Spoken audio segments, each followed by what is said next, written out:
Let's finish with our CougarBoard question of the week. If you're not familiar with CougarBoard, it's the largest online community of BYU fans, thousands of posts daily.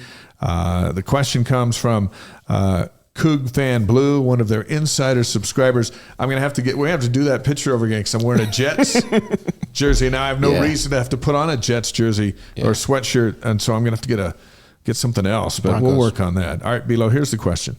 Last week, Steve Cleveland did a great job reviewing the potential head coaching candidates. In the conversation, Kevin Young was touted as a great candidate, but almost dismissed as an option because he perhaps appeared overqualified. Now he's been hired. Which of the other previous candidates for the job would best complement Kevin Young's skill set and weaknesses as assistant coaches? Now, I'll tell you this. I'll take you back to last week. We didn't even hear that Kevin Young was a candidate. Right. And when Steve Cleveland came and he sat down, he said, hey, there's a wild card now in Kevin Young. And then he explained a little bit about him. I wrote a story the next day in the Deseret News of what Cleve thought of the five candidates that were kind of floating around. And he was at the bottom. His picture was at the top, but he was at the bottom because he brought him up last. But it was just like, hey, there's another guy nobody's talking about. And part of it was he's in the NBA. Part of it, he's the highest paid assistant coach in the NBA. Part of it was he was up for the Nets job, and would have interviewed for a couple of others. And that other part of it is none of us have ever heard of him. Right, I never have. And then all of a sudden he's the new head coach, and we get to know him Wednesday. We're like, wow, what a hire. This guy's prepared for this and wants to do it and has all that he needs to do it. And he has got the support of BYU to do it. But that's why, on that question, Coug Fan Blue, that's why it was like, the option was just kind of brought up and, hey, and by the way. Well, that got serious after that.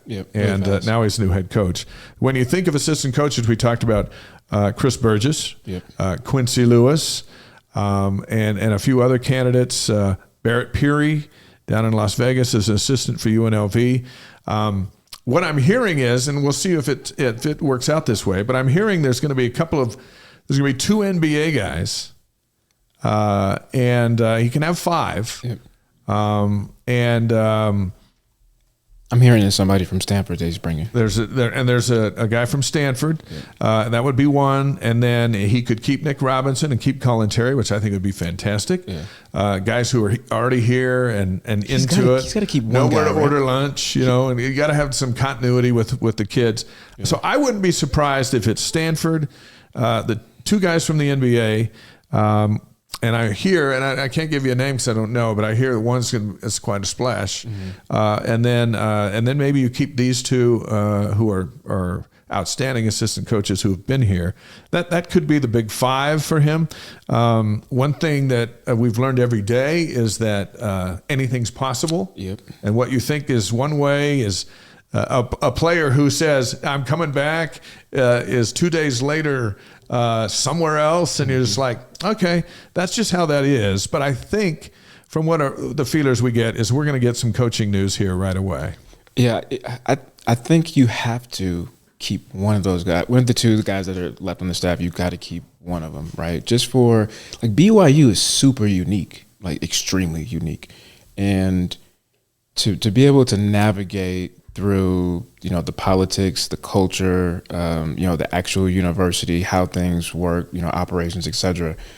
I could see that being very tough by having a whole new staff, right? Yeah. So I think just by even if it's maybe a consultant, maybe if you hire them as a consultant, you pay them under the table and it's not really goes against your roster. We're doing it all on the up and up, Philo. It's all on the up and up. I'm joking, kind of, sort of, but you get what I'm saying. Is I think it's almost like he cannot keep one guy, or if he doesn't keep those two, at least bring on somebody that has that type of experience. Exactly, been there and done that.